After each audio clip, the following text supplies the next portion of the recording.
د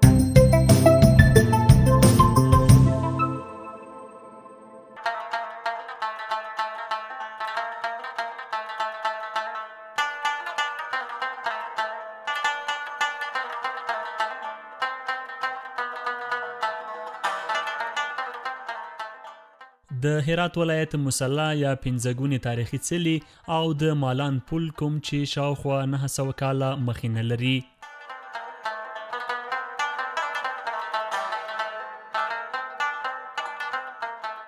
هرات ولایت چې د افغانستان یو له تاریخي ولایتونو ګڼل کیږي، په دغه ولایت کې ډیر تاریخي ځایونه هم شتون لري چې د هر یو تاریخي ځای قدامت یې تر سلګونو کلونو پورې رسیږي.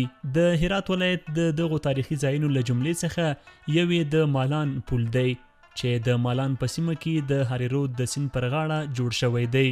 دا پل په 1505 هجری قمری کال کې د سلطان سنجر سلجوقي د واکمنۍ پر مهال جوړ شوی دی چې د تاریخي او اقتصادي اړخه ډیر مهم او ارزښتمن پل دی.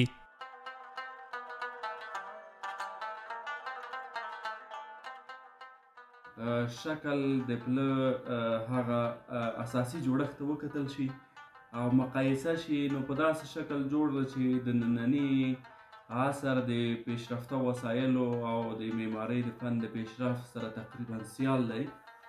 که د پل په ارزښت باندې موږ وغږیږو، د اقتصادي اړخه ډیر ارزښت لري دغه پل، چون ډیره مهمه راکړه ورکړه او سوداګري د دې پل د لارې له هرات څخه د همسایه ولایتونو او همداراز د سیستان د لارې د هند سره هم د دغه پل د لارې مهمه او اړینه سوداګري ترسره شوې ده. خوشبختانه چې د مالان پل هم په دې وروستیو کې ځینې برخې تخریب شوې وې، خو هغه جوړې کړای شوې.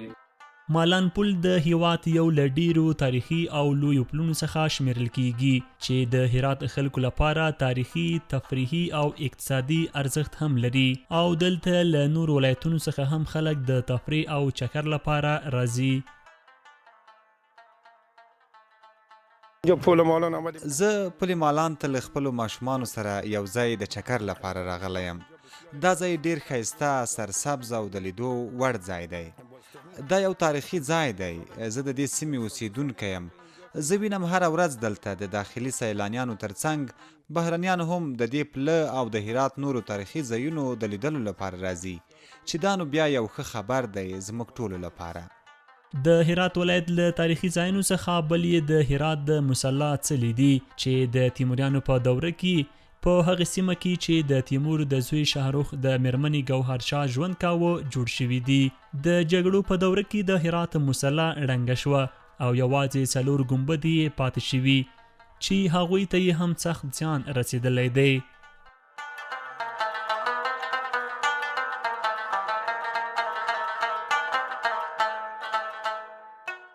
د فرهنګي او لرغونپوهنې څانګې د کارپوهانو له نظره یاد څلي سلګونه کلونه مخینه لري او د افغانستان یو له تاریخي او پیژندل شوو څلو څخه دي چې د تاریخي قدامت ترڅنګ د افغانستان لپاره ډیر اقتصادي، هنري او فرهنګي ارزښت هم لري. این منار از لحاظ فرهنگی در سطح منطقه دا منارونه وروسته د جام له مناره د سیمې په کچه بې ساري دي چې بیلګې ډیرې کمې لیدل کیږي. دغه منارونه د افغانستان لپاره په تاریخي، هنري، فرهنګي او اقتصادي برخو کې ډیر ګټور دي او ډیر ارزښت لري، ځکه کله چې سیلانیان هرات ته داخلیږي طبعا هغوی موټر نیسي، اتاق نیسي، هرې خوا ته ځي، نو په دې خاطر په اقتصادي برخه ډیر ښه اغیز لري چې په دې وروستیو کې دلته د ډیرو داخلي او بهرنیو سیلانیانو پام راوښتی دی. په ټوله کې ویلی شو چې دا د افغانانو هویت ثابتوي. هرات ولایت د افغانستان یو له ډیرو تاریخي ولایتونو څخه شمیرل کیږي او په دې ولایت کې نور هم ډیر تاریخي ځایونه او آثار شته دي. د اسلامي امارت په راتګ سره چې په ټول هیواد کې نسبي امنیت راغلی دی، یاد ولایت ته هم د داخلي او بهرنیو سیلانیانو پام وراوښتی دی.